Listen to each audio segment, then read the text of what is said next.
All right, we're gonna record our in-cab today. All right, so let's get into this. All right.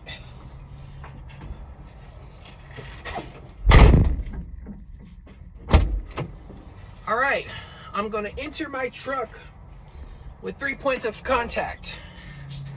All right, 3 points of contact. Entering the truck. All right.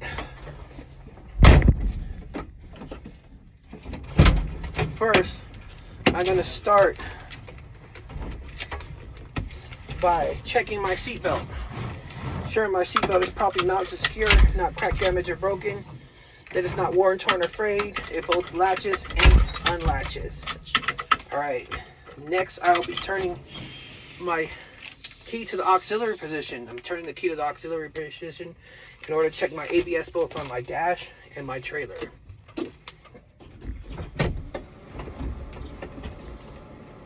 All right, my ABS both on my dash and my trailer came on and went off. That indicates a good test.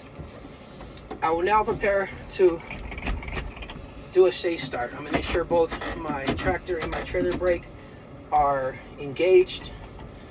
My clutch is in neutral, and I'll go ahead and start the truck. All right, at this point, I'm going to be monitoring my air pressure, ensuring that my air pressure governor cuts out between 120 and 140 psi, at which point I should hear a sound that would indicate a good test. In the meantime, I'm going to start by checking my gauges. I'm going to check my temperature gauge, making sure my temperature gauge is rising to the proper level. All right, that was my governor cutoff, and it happened between 120 and 140 psi. That indicates a good test. Next, I'm going to be checking my oil pressure, making sure my oil pressure gauge is working properly and rising to the proper level. My depth gauge is working properly and rising to the proper level. My fuel gauge is working properly. Both my air gauges are working properly. That my voltage meter is working properly and reading between 12 and 14 volts. Next, I'm going to be checking my left turn indicator,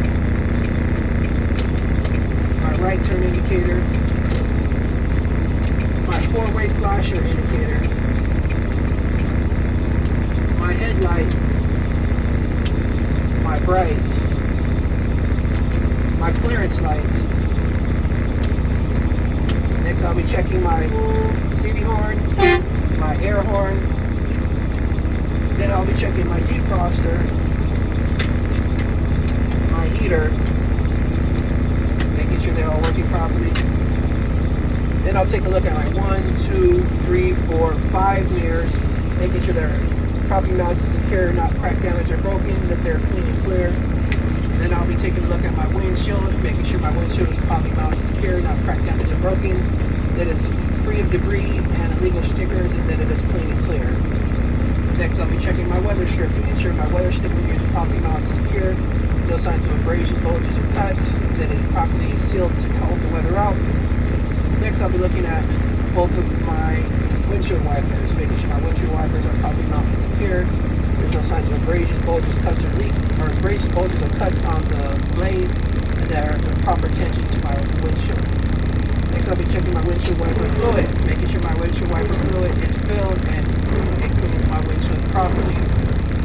Alright, next I'll be checking my passenger and my driver's side window, making sure that they're properly down secure, not cracked, damaged, or broken, that they're clean and clear. Then next I'll be checking my emergency equipment, starting with my fire extinguisher. My fire extinguisher is probably not secure, not cracked, damaged, or broken, that it is filled to the proper level. I know that because the needle's in the green, that it's properly rated, and it has a pin in place. Next I'll be checking my reflective triangles, making sure all three are present, they can stand on their own, they're not cracked, damaged, or broken, and that they have the proper DOT reflective tape on them. Next I'll be checking my 6 spare fuses and bulbs, making sure that they are present. Alright, now I will prepare for my applied pressure test.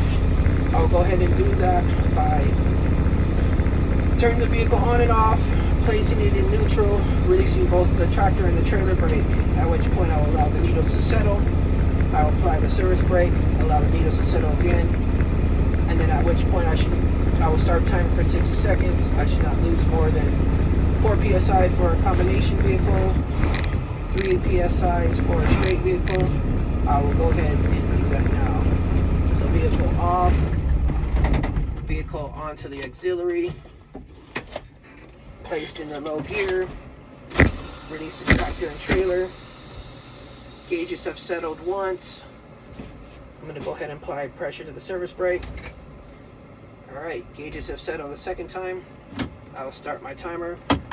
Alright, 60 seconds have passed by. I've lost no more than 4 psi for this combination vehicle. That indicates a good test. Alright, now I will begin my low pressure warning device test. I will go ahead and fan the brakes, and before 60 psi, my low pressure light and buzzer should come on. I will begin that test now.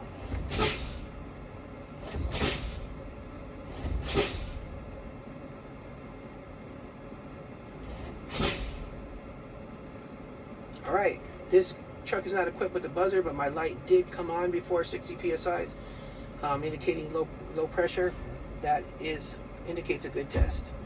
I will now do my emergency protective valve spring brake test. I will continue to fan my brakes, and between 20 and 40 psi, both my tractor and my trailer brakes valves should pop out. I'll go ahead and begin that test now.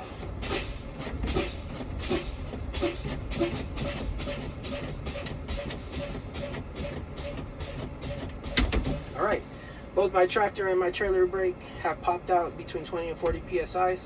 That indicates a good test. I will now perform a safe start by placing my truck in neutral. Both of my valves have already popped out. Go ahead and start that now. In order to build pressure between 120 and 140 psi in order to begin the tug test. I asked the instructor now, am I able to assist in building air pressure?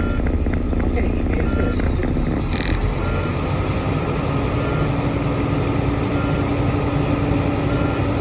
Do you have to ask permission for that? That's what they said.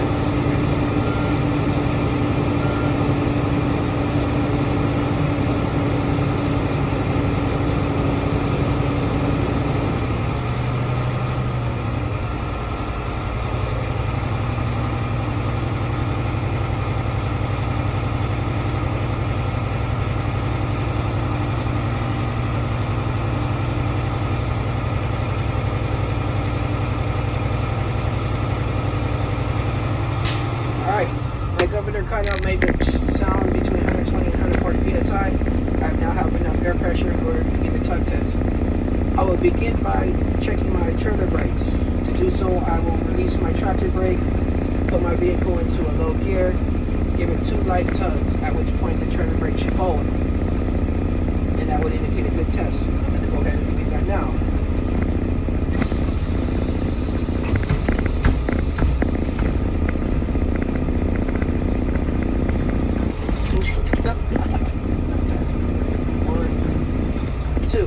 Alright, my trailer brake's held. That indicates a good test.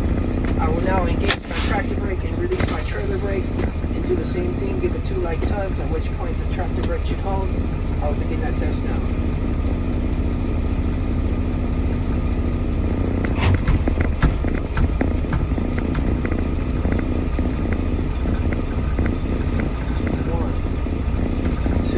Alright, my tractor brake's held. That indicates a good test. Now I will begin the service brake test. I will release both my tractor and my trailer brake, put my vehicle into a low gear, allow it to reach 5 miles per hour with my hands hovering over the steering wheel, at which point I will engage the service brake. I will be looking for a lean in the truck or play in the steering wheel. If any of that happens, that can indicate an issue with my brakes or suspension. I will go ahead and begin that test now.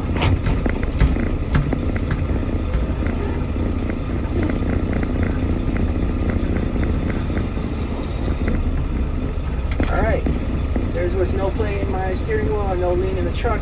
That indicates a good test. At this point, I will engage both of my tractor and my trailer brake, and I would ask the instructor for assistance to be able to check my outside lights. And that includes